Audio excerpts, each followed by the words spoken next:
Hello, hello, hello. The nectar of the gods.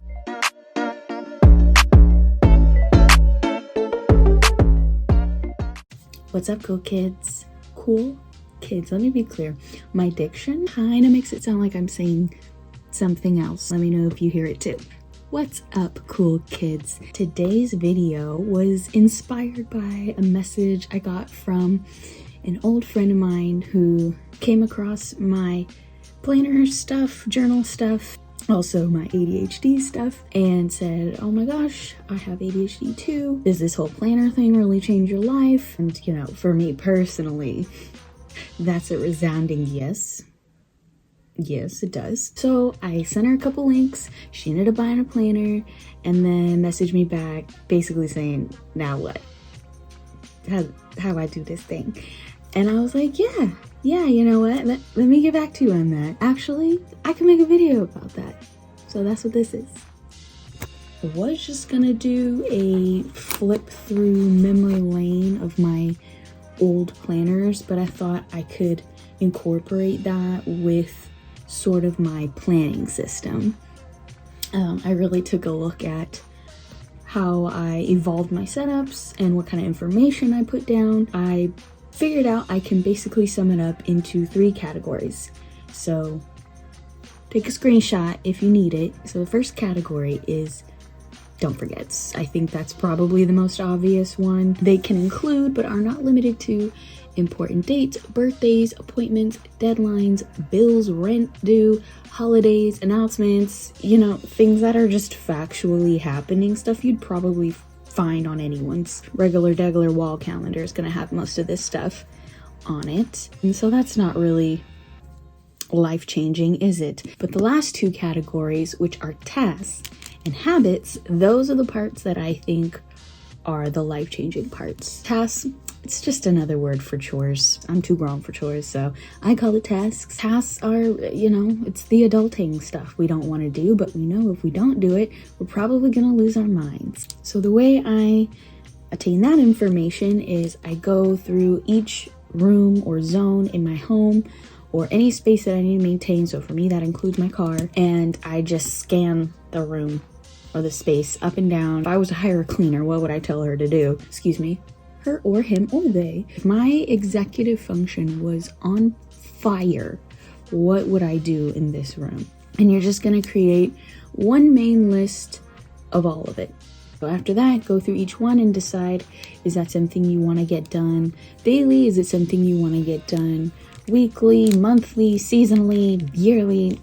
You get the idea. The third category is habits. For me, habits are personal goals that we want to incorporate into our lives. So the way I go about coming up with habits is I start with either a vision board or create like a mission statement for the year. Just concentrate on the year ahead.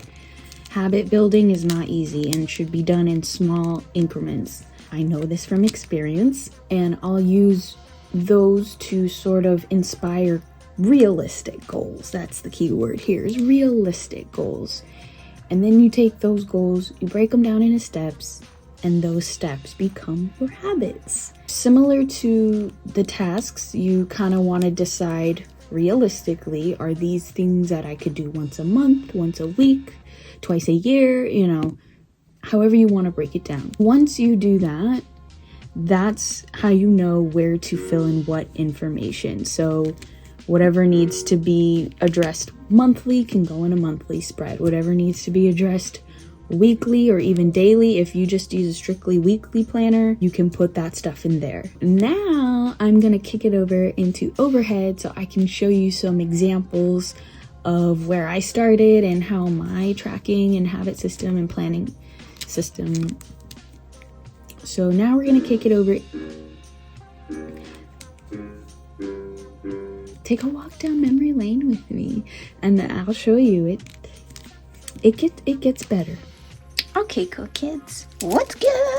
All right, so when it comes to tracking, aka chores, aka adulting, you can keep it real simple. This is what I started with. This is my main checklist of kind of going through the things that I needed to do in my home. You can see I even tried to split it up into zones. And then I decided to do something more formal and make this little laminated task card. That's what people call them. It could look any way, it doesn't have to look like this. But yeah, I broke down my tasks into daily, weekly, monthly, quarterly tasks. Ideally, in a dream world, all this stuff would get done when it's supposed to. Does it? No, but it helps me have something to hold on to when I'm spiraling and I don't know what to do. Just go back to your main checklist, you know? And you can move these things into your actual planners as needed. Wow, look at this. My first planner, I think it was from Mochi Things. And I don't know what gig I was going for with this one. I'm not mad at it. It's cute. She's cute. But I just realized like these kind of layouts didn't work for what kind of information I needed. But let's see. Where did I start? December. Like even in pencil, not even committed. Oh, okay. So here was me trying to figure it out. I was putting my different tasks up here. And there's a don't forget. And then I was trying to set up little task and habit trackers at the bottom. Same here.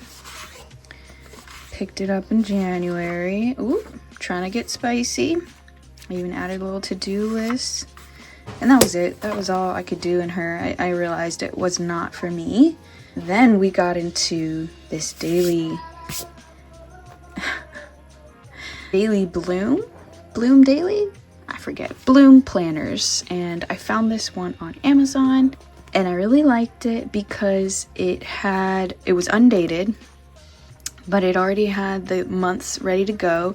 And then it had like blank pages where you could do your own bullet journaling. So it was like a perfect hybrid for me. So what I was doing initially was making little mission statements for the beginning of the month. And then here's what the layouts looked like. And this is where I realized, oh, I need something that has a visual time representation. That's what this one gave me. Ooh, okay. Okay, when do I start? All right, once again, I was writing down tasks and don't forget. And then I even started meal tracking here, or at least what was going to be for dinner. This was my first attempt at habit and task tracking with like a monthly overview.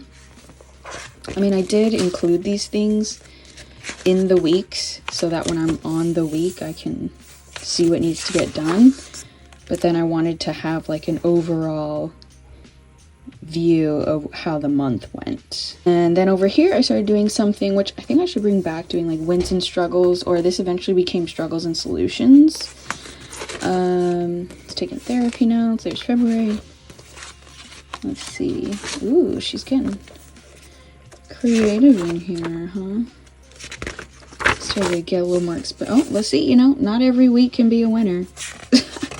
Not every week do I have time for all this. That's cute. So yeah, kind of figuring out my footing. Here goes a tracker I actually kind of used. Yeah, there's some habits down here. Put them in monthly form. And taking notes. Here I started doing the monthly wrap-up, notes on the whole month. So this was fun to play with. I still would definitely recommend this planner.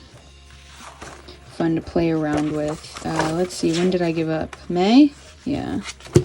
And that's when I moved into my big one, my build a planner. But these are the inserts from last year. I just keep them in this old, what do I call it? Old. It wasn't old when I bought it. But it was from the dollar store. It was one of those accordion folders. And I just hacked it to hold my old inserts. This is when I finally started using a year log, a future log for the year, which obviously I didn't start until September. This is my first monthly. And this is my first spread in here. This was cute. So you can include trackers in the weekly setups as well. And let's see this is what my monthly trackers were looking like. I like these because it broke it down daily, weekly, monthly, and down here I made my own little color key for the mood tracker. These are from Simple and Trendy Co. But for some reason, I just fell off this format. It wasn't working for me. I'm trying to see, like, when did I stop using it? Oop. Okay, July, I started going ham on the trackers. I like this because I broke down what the habits meant. You know, like, what does no spend mean? What does movement mean? What does self-care mean? So don't just leave it so plain and vague. And then at some point, I didn't have the energy to be doing this anymore. I think, yeah, September was the last time I even finished filling it out. And then October, what did I do? Did I do anything in October? Oh my gosh, did I just not have a track at all? Wild. October, I was trying a new layout. That was spooky. And then November, let me see. Okay, I did a monthly review. I tried this insert. So see, I try different things out, you know, see what works. Maybe it's working for me, maybe it's not. I guess no habit tracking there either. This is where I fell off my weekly inserts. Like I couldn't keep up with the big weeklies. I do like the verticals. I realized that. But I just couldn't keep up with, especially during the holidays with like the decorating, and I just didn't have any stickers ready, like all of this. So I started doing my weeklies in my little guy, my daily planner. And that's helped take the stress off tremendously. But yeah, those are what my old habit trackers were looking like. And now, I think you guys have probably seen this if you have watched my big planner flip through. But these are my new habit trackers. So tasks I just kind of leave here and fill in my dailies as needed. So I'll write the tasks down here. And then habits, my personal goals, things that are inspired by my vision board and my prophecy, my mission statement for the year ahead. I turn those into goals, and I turn those into steps, and I turn them into trackable habits. Those are the things I want to focus on. I decided looking at it as a monthly overview was the best way for me, and they're all predated, so I don't have to think about it too much. And so far, like, I'm using it. It's working. You know, it's a far cry from those super intense habit trackers I was making in with my older inserts, but it's working for me, and that's the point, is to make it work. My tips for habit planning, habit tracking, all that stuff, if you're just starting, start small. Just start small. Pick a couple things to focus on. And then once you've got that under your belt, add something new to the list. Try working on something else. And guess what? The thing you thought you had mastered, at some point you might fall off of that again, and you might need to put it back on your list. Don't beat yourself up. It's called life. It happens. And don't try to make fetch happen. Like, if it's not working, don't force it. Try something else. That's been my whole motto throughout my planner journey, is just try it. If it doesn't work, change it. It sounds so simple, but it takes away all the stress. Also, another tip, if you are feeling weird about filling in your planner because you're afraid it'll be too final and you're not sure if that's how you want to do it, go to the Dollar Tree, go to the 99-cent store, get you some of these little pads, and just write down like what it is that you want to see in there, and you can be a sloppy and messy and then put it on something cute with stickers or whatever you want to do. So that just goes to show you, like, nobody has it all figured out the gate, and even when you think you do, chances are, you know, it's gonna change it around at some point. Like, who would have thought, right? Who would have thunk? Well, I hope you guys found that informative.